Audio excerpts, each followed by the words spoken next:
जब भी ज़मीर और ज़र्फ का सौदा हो दोस्तों, जब भी ज़मीर और ज़र्फ का सौदा हो दोस्तों, कायम रहो हुसैन के इनकार की तरह।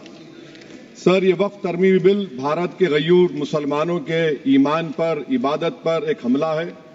नरेंद्र मोदी की हुकूमत ने इस मुल्क की सबसे बड़ी अक़लियत के खिलाफ एक ऐलान जंग कर दिया और ये जंग ना सिर्फ मेरे जिस्म पर है, बल्कि मेरी आज़ादी पर, मेरी समाजी और माशी मार्जिनलाइजेशन पर है, मेरी शहरियत पर है, मेरे मदरसे, मस्जिदों, खानखाहों को और दरगाहों को निशाना बनाया जा रहा है। और ये हुकूमत सच्चाई को नहीं बयान कर रही है कि ये तरमीमी बिल से मुसलमानों का तहफ़्फ़ुज़, तरक्की और गुर्बत का खात्मा होगा। ये सरासर झूठ है। सर, अगर आप आइन के आर्टिकल 14 को देखेंगे तो उसमें लिखा हुआ है इक्वल प्रोटेक्शन। अब आप देख लीजिए सर के हिंदू, सिख और जैन को और बौद्ध को उनके एंडोमेंट में तहफ़्फ़ुज़ मिलेगा क्योंकि उनका एंडोमेंट बाय यूजर बरकरार है और उनका एडमिनिस्ट्रेशन उनके हाथ में होगा। कि गैर हिंदू या गैर उनके मजहब का आदमी दान भी दे सकता है उनके लिए, और एंडोमेंट बोर्ड का तहफ़्फ़ुज़ भी मिलेगा क्योंकि उसके ऊपर ओवरराइडिंग क्लॉज अप्लाई नहीं होगा, लिमिटेशन का कानून उस पर अप्लाई नहीं होगा। उसके बरक्स ऑपोजिट आप देख लीजिए, मुस्लिम वक्फ को वक्फ बाय यूजर निकाल दिया गया। एक मुस्लिम वक्फ की जायदाद पर कब्जा होगा, लिमिटेशन लगेगा तो जो एनक्रोचर है, जो खाबिज है, वो रातों रात मालिक बन जाएगा और एक गैर मुस्लिम वक्फ बोर्ड को एडमिनिस्टर करेगा। ये आर्टिकल 14 के इक्वल प्रोटेक्शन का वायलेशन। अब आर्टिकल 14 में सर इक्वालिटी बिफोर लॉ भी है और उसका कैसा वायलेशन हो रहा है कि कोई आर्बिट्ररी स्टेप नहीं ले सकता और कोई भी ऑफिशियल किसी भी तरीके से गलत आर्बिट्ररी फैसला नहीं लगा। यहां पर आप एक डेजिग्नेटेड ऑफिसर को रखकर वो फैसला लेगा कि ये जायदाद वक्फ की है, गवर्नमेंट की है। क्या ये प्रिंसिपल्स ऑफ नेचुरलिटी के खिलाफ नहीं है जिसका तकर्रुर एग्जीक्यूटिव करती है? ये हमारे theory of separation of powers Bharat के आइन का बेसिक स्ट्रक्चर का हिस्सा है। क्या इसका वायलेशन नहीं है? सर, आर्टिकल 25 का वायलेशन कैसे है कि आप मुसलमानों से वक्फ बाय यूजर छीन रहे हैं और फिर आप कर्ब कर रहे हैं वक्फ वाल औलाद को, मगर वहीं पर दूसरे धर्म के मानने वालों को उनके मजहब पर चलने की पूरी इजाजत है। लफ्ज जो आर्टिकल 25 में इस्तेमाल हुआ सर, वो इक्वली एंटाइटल्ड, यहां पर मुसलमानों के इक्वल एंटाइटल्ड नहीं हो रहा। अभी हम गृह मंत्री का, वजीर दाखिला का यहां पर उनका हमने तकरीर सुनी, यहां पर वो ये कहते हैं, वजीर दाखिला, शायद वो कटमुल्ला की जबान ना कह दें, वजीर दाखिला कहने पर वजीर दाखिला ने अपने बयान में कहा कि बोर्ड और काउंसिल जो होगा वो माने वक्फ इस्लाम से अलग है। सर, अगर ये बात सच है आपकी तो फिर आपको एक कानून बनाने की जरूरत ही नहीं है, आप एक नॉन स्टैट्यूटरी बॉडी बना दीजिए। ये जो कानून बन रहा है ना सर, ये आर्टिकल 26 इसका सोर्स है और आर्टिकल 26 जब इसका सोर्स है तो आर्टिकल 26 का ABCD क्या कहता है कि रिलीजियस डिनोमिनेशन को अपने मजहब के अफेयर्स खुद चलाना, मूवेबल इमूवेबल प्रॉपर्टी को लेना और एडमिनिस्टर करना। जब हिंदू धर्म को, बौद्ध धर्म को, सिखों को यह राइट दिया गया है तो आप कैसे मुसलमानों से छीन रहे हैं? तो यह आर्टिकल 26 का ग्रेव वायलेशन है। तो सर, अब वक्फ बाय यूजर का मामला देखिए, मिनिस्टर साहब ने कहा कि एंक्रोचमेंट हो रहा है, 17,000 एंक्रोचमेंट हुए हैं। तो यही नरेंद्र मोदी की हुकूमत ने 2014 में उस वक्त के मंत्री ने एक Waqf properties eviction of unauthorised occupants bill को इंट्रोड्यूस किया। आपने विड्रॉ कर लिया 2024 में उसको। क्यों विड्रॉ किया सर आपने?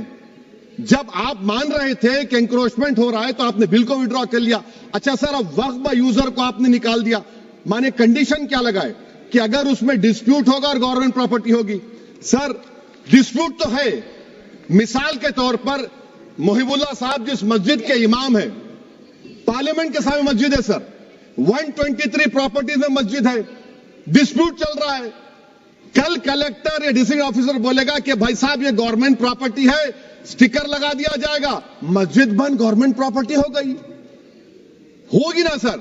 अब ये बताइए, आप जब से यहां पर पूरे बीजेपी रूलिंग पार्टी हमको ज्ञान दे रहे हैं कुछ नहीं होगा, कुछ नहीं होगा, मैं दलील के साथ बता रहा हूं आपको ये मस्जिद दिल्ली गवर्नमेंट बोलती हमारी है, वक्फ दिल्ली वक्फ बोलता हमारी है।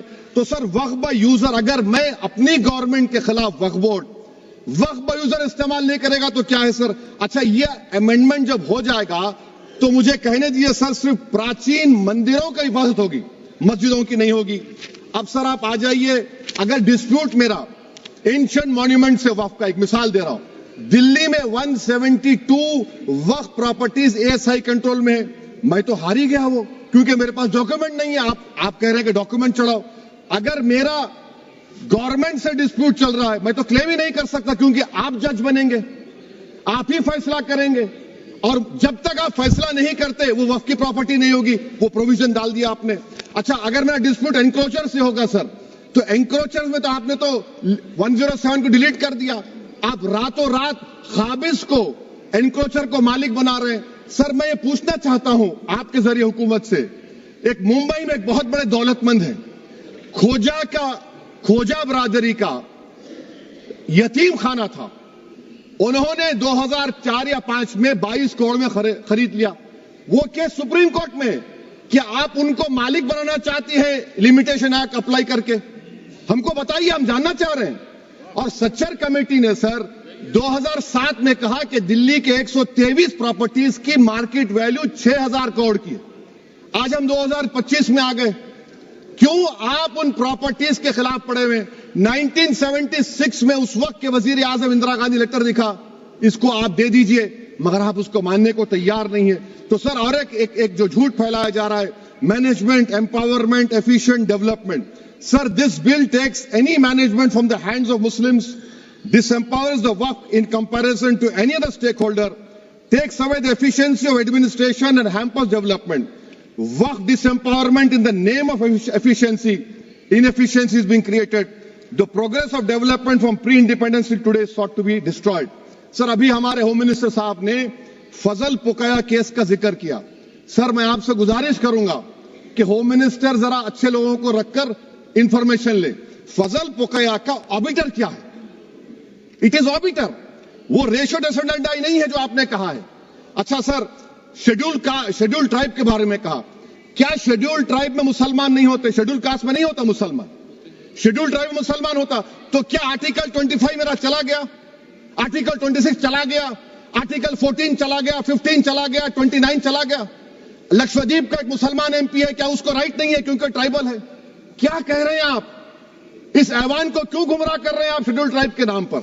सर और एक चीज जो आपको बता रहा हूं सर, अब आप जब आर्टिकल 26 से मेरा सोर्स है, तो आप सेंट्रल वक्फ काउंसिल में 22 में से 11 आप नॉन मुस्लिम को बना सकते हैं। रिलीजन न्यूट्रल आपने कह दिया, और आप बनाएंगे, क्यों बनाएंगे आप? स्टेट वक्फ बोर्ड में 7 नॉन मुस्लिम होंगे और 4 मुसलमान। क्यों होंगे? क्योंकि आप लॉ में 95 में डायरेक्ट मैनेजमेंट में ले सकते हैं 5 साल के लिए। आप वक्फ बाय यूजर को आप कलेक्ट डिस्ट्रिक्ट ऑफिसर बोलेगा ये वक्फ की प्रॉपर्टी नहीं है, तो वो वक्फ बोर्ड खामोश बैठ जाएगा, कुछ एक्शन ही नहीं लेगा, क्योंकि वो आपके प्यादे हैं। अच्छा, जब आप नॉमिनेट करेंगे सर मैं मोदी गवर्नमेंट के खिलाफ नो कॉन्फिडेंस ला सकता हूं, मगर वक्फ बोर्ड का चेयरमैन जो नॉमिनेट होगा उसके खिलाफ नो कॉन्फिडेंस नहीं ला सकते, हम बिल्कुल नहीं ला सकते। क्या मजाक है बताइए आप? ये डेमोक्रेसी है। नॉमिनेट भी स्टेट गवर्नमेंट करेगी, वो अगर डिक्टेटर बन जाएगा जैसा आज भारत में हो रहा है, तो वो भी नहीं हटेगा। कम से कम यहां पर तो इलेक्शन है, वहां पर तो आप 5 साल झेलते रहो उसको। अच्छा सर, अब ये जो क्लॉज 11 और क्लॉज 9 आप 16AA से देखिए, where the qualification of the members of the board has been limited only to 3 categories contained in 14(1)(c). Intention is very clear that the majority is to be packed with non-Muslims. So who will defend my interests, sir? If I cannot depend on the state waqf board, central waqf council, which are going to comprise non-Muslims, this in itself is a clear violation of Article 26, 14 and 15, sir. अच्छा sir, CO पहले 95 act में था कि word मुस्लिम, आपने गायब कर दिया उसको। अरे आखिर क्यों इतनी नफरत है आपके लफ्ज मुसलमान से? अच्छा फिर क्या कह रहे हैं आप कि ये भी आर्टिकल 26 का वायलेशन है। सब जितने हिंदू धर्म के प्रॉपर्टीज हैं, सिख धर्म के हैं, बौद्ध के हैं और आपके जैन के, वहां पर उन्हीं के मजहब का ऑफिसर होगा, और कहां पर नहीं होगा? वक्फ बोर्ड में। Waqf board is a pure religious institution. इसको समझने की जरूरत है। तो आप ये कर दे रहे हैं सर। अच्छा सर, आप देखिए, अब आप आ जाइए ये ट्राइब्यूनल पर। मुझे समझ में नहीं आया सर कि हमारे होम मिनिस्टर वजीर दाखिला ने क्या कह दिया कि 2013 का जो कानून है वो नहीं बनता तो हम नहीं लेके आते। मैं बड़े अदब के साथ उनसे पूछना चाह रहा हूं कि क्या उस वक्त राजनाथ सिंह साहब, अडवाणी साहब, हमारी लेट सुषमा स्वराज, ये बड़े बड़े नेता यहां बैठे थे? आपने यूनानिमस उस कानून को पास करवा दिया। कीर्ति आजाद थे उस वक्त, अब यहां बैठे हैं वो टीएमसी में। तो क्या आप गलत थे या वो गलत थे? हमको बता दीजिए, आप बता दीजिए। क्योंकि अगर अडवाणी आपके लिए बहुत बड़ा नेता है, मेरे लिए नहीं हो सकते, आपके लिए आपने पद्मश्री दिया उनको। मोहतरमा सुषमा स्वराज की जबरदस्त तकारीर का मैं कायल हूं। वो बैठकर उस 2013 को यूनानिमस पास कर दिए। मुझे कंफ्यूजन है कि क्या अमित शाह, नरेंद्र मोदी बड़े हैं या अडवाणी बड़े हैं? आपके लिए आप तय कर लीजिए। अच्छा सर, आपके tribunal sir, railway Clements tribunal, NGT tribunal, income tax, वैसे 14-15 ट्राइब्यूनल, हिंदू एंडोमेंट का ट्राइब्यूनल, सबका अपील नहीं होती, रिव्यू होता है। गृह मंत्री सरकार कह रही है कि नहीं, रोक दिए, रोक लगा। कैसे रोक लगाते हैं? रिव्यू और अपील में तो फर्क होता है ना सर। आप ही कह रहे हैं कि पूरे कोर्ट्स में बैकलॉग है और आप अपील कर रहे हैं। अच्छा सर, रिटायर्ड डिस्ट्रिक्ट जज 95 में सिटिंग डिस्ट्रिक्ट जज था, जो एडमिनिस्ट्रेटिव कंट्रोल था सीजीआई साहब, उसको निकाल दिए। अच्छा सर, अब आप अभी हमारे मंत्री साहब ने कहा trust, sir Shri Sai Baba trust 2004, वो ये कहता है जो ऑफिसर उसमें काम करता है उसको साई बाबा का डिवोटी होने चाहिए और उसको डिक्लेरेशन लिख के देना पड़ेगा। यहां पर हो रहा तो यहां पर क्यों नहीं हो रहा? अच्छा सर, आप फिर देख लीजिए, ये आपका हो गया सर। अब अमित शाह साहब ने सेक्शन 2A के बारे में कहा और उन्होंने इस बात का इकरार कर लिया कि दाऊदी बोहरा के लिए यह बनाया गया है। मगर मैं आपके जरिए से गवर्नमेंट से पूछना चाह रहा हूं, आपने तो उस प्रोवाइजो में दाऊदी बोहरा का नाम ही नहीं लिखा। आपने उनको भी थैंक यू कर दिया, उनका नाम क्यों नहीं लिखा आपने? और सर, और गवर्नमेंट क्या कर रही है? आप मुस्लिम समाज में जो बेकार किस्म के लोग हैं उनको एक रास्ता बना रहे हैं, एग्जिट दिखा रहे हैं कि तुम्हें वक्त से बचना है तो तुम्हें ट्रस्ट बना लो। ये क्या कर रहे हैं सर आप? कम से कम उन दाऊदी बोहरा को आप दे देते। अच्छा sir, clause 3V section 36 clause 18 देख लीजिए। Oral Waqf, oral appointment has sought to be discontinued even though it is recognized practice in Islam. Muslim personal law is recognized oral waqf and 1937 Shariat Application Act. Sir, आप clause 3(9) पर आ जाइए। 5 साल के लिए मुसलमान।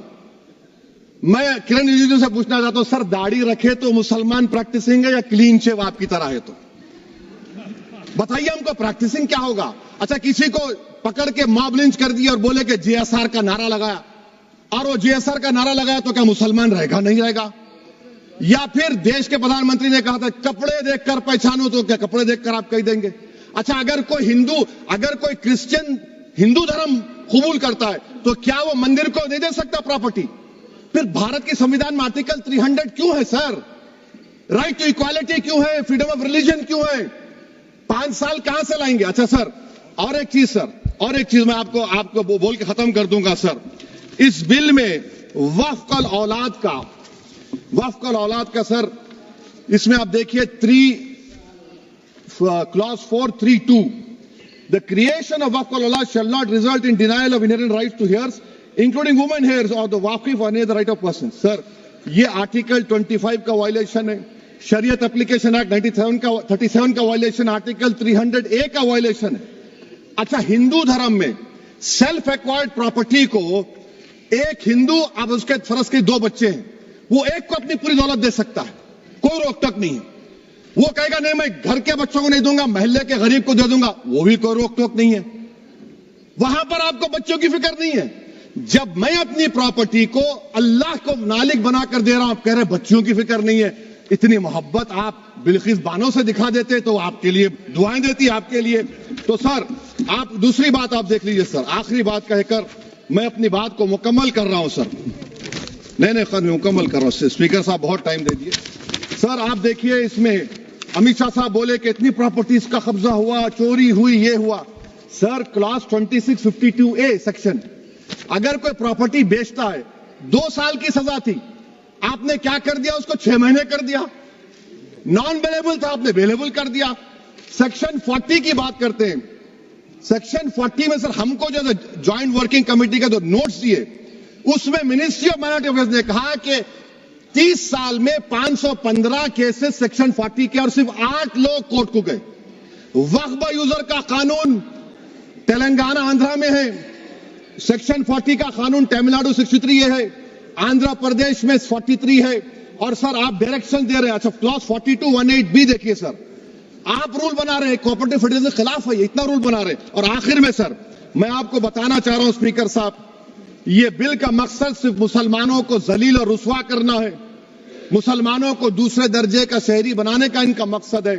Sir अगर आप history को पढ़ेंगे तो महात्मा गांधी उस वक्त के व्हाइट अफ्रीका में सफेद फार्म अफ्रीका के कानून को महात्मा गांधी ने कहा था कि ये मेरा कॉन्शियंस इसको मानता नहीं, मैं इस कानून को कबूल नहीं करता हूं। तो महात्मा गांधी ने क्या किया, उन्होंने उस कानून को फाड़ दिया। तो मैं गांधी की तरह इस कानून को फाड़ता हूं। ये अनकॉन्स्टिट्यूशनल है सर।